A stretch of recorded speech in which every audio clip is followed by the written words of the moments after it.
Hey there, this is Tim. I'm one of the partners in Paragon Partners along with Kelly.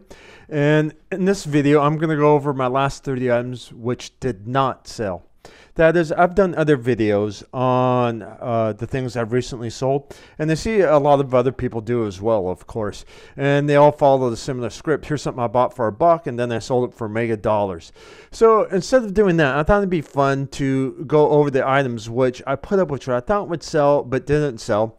And maybe together we can figure out what went wrong. The first item. So this is a car manual. I got this out of it was part of a box slot, and I bought the box purposely for this item because I had seen otherwise where car manuals had done well. I listed it for $19.99. I didn't get the bids on. Then $9.99, no bids, and then $9.99 or 99 cents, and still no bids. Now, I should mention that my partner and I, we have a process. Usually, we'll do a buy it now, best offer. If that doesn't work, we'll slash the price. And if that doesn't work, we'll slash it to 99 cents. We typically don't hold anything over 90 days. Otherwise, it goes off to the thrift store. That is, we're always getting new things. And if we can't move it within 90 days, we get rid of it. I was actually, as a side note, I was watching another video by Side Hustle Mom. She's a great video blogger, and she talks about her eBay experience, and she sells a lot of clothes. And in one of her videos, she was talking about this Coach purse that she sold, and she mentioned that it had taken her just over a year to sell it. And I was really surprised. And of course, that works for her, but I can never imagine holding inventory for over a year. For us, if we're not able to sell it for 99 cents, then we give it away. On another side note, I was watching another video from another prominent blogger, the Resale Rabbit. And what he does with his items is those that don't sell, he has a big, massive garage sale where everything's $1, where he's able to unload everything. Great idea. I wish we could do that. We don't have the public space for it, but if we did, that's probably what I do. Is I put it in the garage sale. Anyway, long explanation. This didn't sell for $1. Next, I really wasn't surprised at this one. This was a port replicator. We get a lot of different technology components from our surplus slots that we buy, and this was one of them. And I'd seen these go cheap, and no surprise, we didn't get 99 cents for it. I was a little surprised at this one too. This was a good Magic playing card. I'd sold another one of these for just under $10, but I couldn't get any good bids on this one.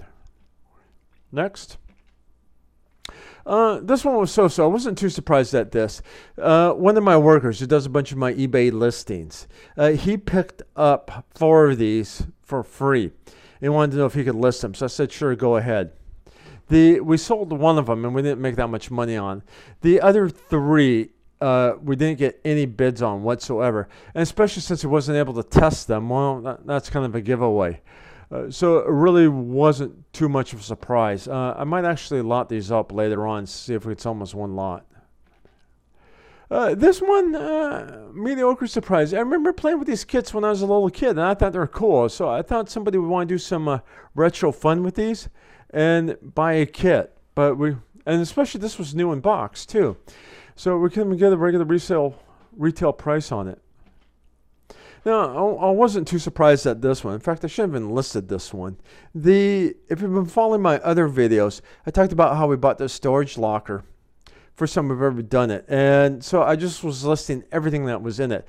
And these were some leftover videos that were in it. Now, the videos were new in shrink wrap, so I thought they might have had some value. But later on, when I looked them up on Amazon, they were selling for like $2 a pop. So I shouldn't have been listed these. Oh, more videos. Again, I should have been too surprised that these didn't sell. A lot of these were still new with the wrapping on it, so I thought that'd be helpful. And they're the Charlie Brown videos, the good ones, but still, $10 for 9 videos. Not too surprised it didn't move. A little surprised this one didn't move. I put together a bunch of CDs that were writable, and I didn't get any action on them. Perhaps I was just a little too much on them. Now, I bought all these from the thrift store at the 50% off sale. So I think I had like $2 into the whole lot. I might try selling at 99 cents. The good thing is I can ship these via medium mail, so they go really inexpensive when I ship them. Again, I wasn't too surprised this didn't sell. This came out of that storage locker that we bought, I just described. And she had a bunch of these spoons. And they're all kind of the cheapies that you buy at touristy kiosks. I'm sure they only cost a couple bucks each. So, no big there. I forgot what this one was. I bought this at an auction. I paid a couple bucks for it. And I think it was some strut mechanism for a car. Now, if I had more information on it, I probably could have gotten it sold. If I could have narrowed it down to a particular make and model, then I wouldn't have done better. So probably more research would have helped. Also, this thing was heavy, so that added on to the shipping as well. So surprised on this. So I had a bunch of these, and there were the ones that worked. I was selling them for $20. Buy it now with free shipping, and I'd be selling about 2 per week. So I had these 2 left over that didn't work. So I thought, okay, I'll lot them up, see if anybody wants them. Yeah, nobody did. There's another one I was a little surprised that didn't go. So typically these radios do well. And so I had 4 of them left over. And I've been selling these for $11 each with free shipping. And for some reason, this lot didn't sell at all for $10. So this might be the reverse where I break up the lot and sell it as a piece. I wasn't too surprised at this one. This was leftover of a Buffalo station. This is a piece of technology that came with a surplus slot. And some of these modems and routers, they just go dirt cheap. I can buy them all day for $5 at the thrift store. So I'm not surprised this didn't go. Oh, yeah, here's another one. Not surprised that didn't go. Same thing, a router. $11 with free shipping, and I still don't get any action on it. Actually, typically what I do, if they don't sell, sometimes I throw it away and I keep the transformer, and that way I can use it for a future appliance that I don't have the mate for. A little surprised at this one. I've been doing well on the Apple phones. And this is one of them that didn't sell, especially since it was unlocked. I may redo this one or just lot it up with some other Apple items, but I'll get this sold somehow. This one I was moderately surprised. We went ahead and I told you about the other videotapes. Now this was 20 Disney tapes. I thought they'd be more valuable. And the big thing is that these were all brand new. They all had the wrapping on them, never used or opened. So I thought that they would be a bit more attractive. And I've seen other articles where people claim these things go for big money. I was seeing some quotes in the article saying they go up to $40 each sometimes. So, I was so hoping this one would take a hit, but apparently it didn't. This one, moderately surprised. So these vintage cameras, you can do well on. And of course, I had a very good lens on it. Medium quality lens from Japan. So I put $50. And I actually should have done, instead of an auction at 50, I should have done 50 as buy it now, best offer, and see what it would have done. Not surprised at this one. I really couldn't name what it was. This was some surplus electronics that came on those big lots. And I'm sure that this was ancient, and that's really the reason why they got rid of it. And so I got a hold of it. I tried it just for $1, see what would happen. Nothing. This one I was moderately surprised at. This is a very good stage light, and it worked, and boy, was it bright. I mean, this was a night light. So I thought that this would take off. And you can see I was only charging $10 for the shipping, too. I underpriced it. And I thought that someone would want this, but it didn't go anywhere. They're kind of losing their luster now. Over a year ago, I used to be able to sell these on Amazon.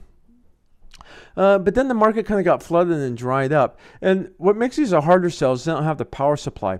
Now on Amazon, I'm doing pretty good with the tablet docking stations, but not the laptop docking stations. So I've been trying to lock these up and sell them on eBay. And they're not, I'm still having a rough time selling them over there, which is a bummer because I probably got like 50 of these so far.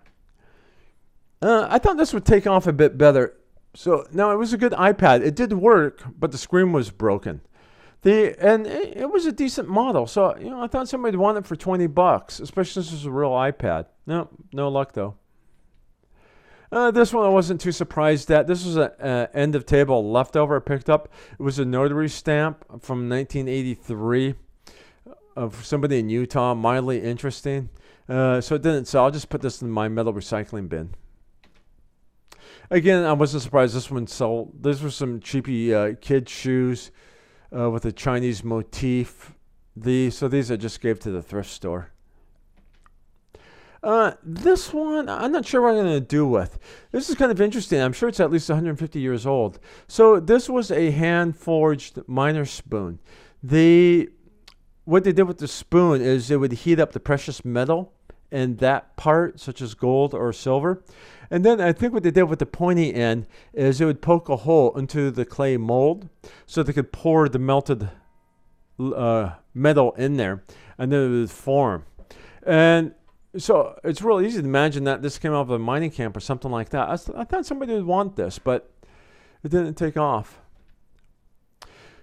So on this one, so these were, I had a total of 7 games for $15, so a little more than $2 a pop. I thought this would do all right, but they didn't. What I'll probably end up doing is I'm putting together all my video game stuff, and I'll sell it in one big lot. This one, I'm not surprised at. This came out of a surplus technology lot that we bought. And this was an old lettering system. Now, you see people are doing these now with automatic brother systems. So think of the old day when it was manual. Well, this is that manual system. So perhaps in 10 years it'll become vintage then. But for right now, no one wanted it. Again, this came out of a surplus electronics lot. Now, I don't know what a negative ion generator is, so I really couldn't describe it and how it's used, and I really couldn't test it, so probably my lack of knowledge. And that's what I find is kind of consistent on these scientific pieces where they can be hit and miss sometimes. This one I was so on. I bought this, so this is The Lord of the Rings on cassette tape. I bought this for $1, and when I bought it, I looked it up, and I saw that it had sold for $10. So maybe I should retry it, but I didn't get a $10 hit. Probably wasn't a big seller. Oh, there it is again. So I was so on this one. So 2 vintage camera bodies. Of course, they were Kodak and Argus, which is more the common ones. So, but I thought I'd get at least $10 for the pair, or $5 each, but I didn't even get that one. Oh, that's it. So you hear this at the end of every video. Be sure like it, show us a bit of love, comment on it, and subscribe. Thanks for watching. Cheers.